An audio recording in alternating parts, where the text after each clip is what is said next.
आम्ही रात्री बनवली पाणीपुरी, पण पाणीपुरी बनवायला घेतली ती असा पगडा झाला, तुम्ही बघतच असाल. त्याच्यामुळं पाणीपुरीच खाऊ वाटेना. आता एवढा राडा घातला आता फेकून देणार थोडीच. मग आता म्हटलं चला काहीतरी सजेशन करूया. त्याच्या अगोदर स्वयंपाक वगैरे बनवायचा होता. त्याच्यामधलेच थोडे मी सामान बाजूला काढून ठेवलं. वटाणे आणि बटाटे बाजूला काढून ठेवले. म्हटलं चला भाजी बनवूया मस्त. थोडे जास्तच झाले होते जरा, आता भिजत घातले तर ते जास्तच होतात.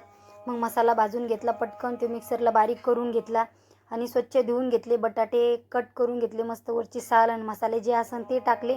मस्त कढईमध्ये तेल टाकलं, मसाले टाकले, आपण जे मसाला भाजलं होतं ते पण टाकलं. भाजी म्हणसान तर एक नंबर बनली होती, खूपच भारी बनली होती. जेव्हा मी भाजी दिली वाढून तेव्हा बोलले थोडी पातळ करायची होती, पण एवढी छान ग्रेव्ही झाली होती, खूप छान झाली होती. तुम्हाला जर ही रेसिपी पाहिजे असेल तर मी नक्की तुमच्याबरोबर मी शेअर करेन, नक्की मला कमेंट करा. आणि खूप भारी बनली होती. सहजच मी बनवून बघितली, पण टेस्ट म्हणसान तर खूप भारी आहे. चला मग आता स्वयंपाक पण रेडी झाला आहे. आता पाणीपुरीचं सगळं बनवून रेडी झालं होतं, मसाला वगैरे. आता हे मी दुकानातून आणलं होतं, तर म्हटलं पुऱ्या आहे घरी तर आपण मस्त तळून घेऊया. तर मी पुऱ्या तळायला घेतल्यात. बघू शकता पुऱ्या कशा झाल्यात. अशा फुगल्या मस्त टम्म आणि पूर्ण अशा आखडून गेल्या. जसं आपण प्लॅस्टिक जाळतो ना तसंच झालं. त्याच्याकरतानं कधी आणू नका, मी तर आता अजिबात आणणार नाही आहे.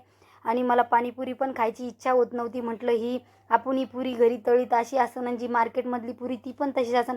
पण एवढा मोठा राडा घातला म्हणून मी मुलाला बोलले पाकिट घेऊन ये रेडीमेड.